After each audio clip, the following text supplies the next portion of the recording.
Gavin Newsom and other California leaders and media outlets spent the weekend blaming Trump for making them riot. It's so dumb, it hurts my brain. Instead of condemning violence, Gavin was tweeting about how people shouldn't riot because it would give Trump what he wanted. And that's like saying, don't beat your child, it will only offend your ex-wife. You can just condemn violence, but no one seems to be able to do this in these leftist cities. It's wild. How many fires have we covered under Gavin Newsom on the show? Truly, Maggie, how many has it been? I don't know, like 18? It's been so many. The guy is a firebug. I think Gavin Newsom's maybe the problem. Apparently, the Marines are headed to California right now, or they're in California. They're headed to LA. And Gavin Newsom was tweeting, are you going to send in the Marines next time the Philadelphia Eagles win too? And yes, Eagles fans should be arrested and deported. I don't think any non-Eagles fans in America would disagree. This is very obvious. You're an Eagles fan? You're getting deported. Get out of here. Actor James Woods posted an image of people rioting and burning, and Gavin Newsom corrected him. And he quote tweeted him saying, this video is from 2020. Gavin, you're probably not making the point you think you're making. That footage of lawlessness and rioting isn't from my state burning now. It's from my state burning 5 years ago when I was also in charge. Gavin has just been roundly getting dunked on, as he should be. He's such a parody. He was daring Trump to arrest him instead of the immigrants. He literally was like, I dare you, Trump, to come out with his gravelly sandpaper voice.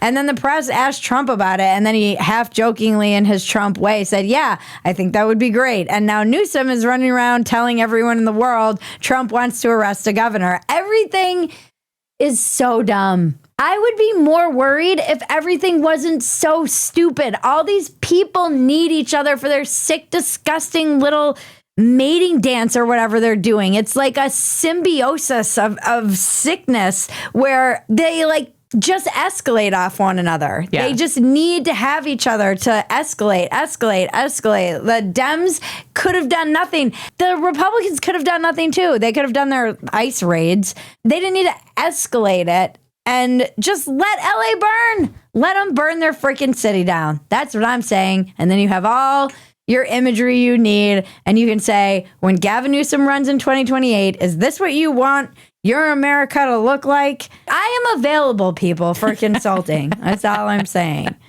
And meanwhile, the people still have shitty healthcare. Seriously. Nobody fucking cares about the average person. By the way, none of these people freaking care at all. My favorite genre of media by far in all of this stupidity, though, is Democratic leaders talking about how things are fine in their city while cars explode next to them on the live local news feed split screen. It is never-ending, hilarious, just beyond parody imagery. And this was all weekend. Karen Bass, how the fuck she even has a job, Karen Bass, I have no idea, after horrific handling of the fires. And she's going to run again, and she's probably going to win. There's a split screen interview of Bass talking about how the riots are not the problem. No, I don't think the National Guard is needed now. Things in LA are calm. There was a protest that got a little unruly late at night. While the news are showing cars and rioting right next door. I love it because none of these people know what is being like shown on the video that's next to their head because they're just being interviewed. So they don't see what's on the split screen. There's another great one that went viral of Professor Levinson talking about how dangerous it would be to use the Insurrection Act to bring in the Marines. And as she's talking about this, a police car is literally firebombed in the background. Someone drops a Molotov cocktail on a police car, and then it's just on fire while she's talking about this.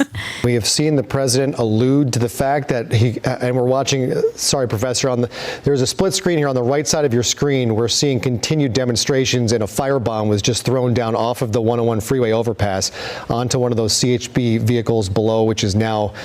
It's like ridiculous. And we had this imagery during even Ferguson. Obama was talking about how things were chill and there would be like burning and, of course, the famous mostly peaceful protests. How the media still hasn't learned its lesson after all of these years, where trust in media has gone from like 70% to like maybe below 30%. It is wild to me. You would think they would learn, but it's like Groundhog Day all over again. And it does seem like it's escalating, though. It's like the 1960s all over again, except with Trump and robots. And I do feel like Fortunate Son should just be playing in the background every time I see all of this imagery. You're like, oh, we're in the 60s again, I guess. There's something happening here. Helicopter footage of LA burning. Well, they were fighting for like civil rights, and then they were fighting to not be drafted to a war where it was just a meat grinder and no one even knew why we were there. And now the left would argue that they're fighting the fascists and the othering of immigrants, which I agree that rhetoric, not great. Othering entire populations, pretty dangerous historically. I'm not behind it, but I do also know that we have immigration problem. We've got an illegal problem that should be addressed. And the issue I have is that any attempt to address these problems, lawlessness in a city, just massive amounts of people flooding our borders, putting strains on all of our resources, any attempt to address that and you're called a fascist. It's just automatic. And that's a lose-lose situation.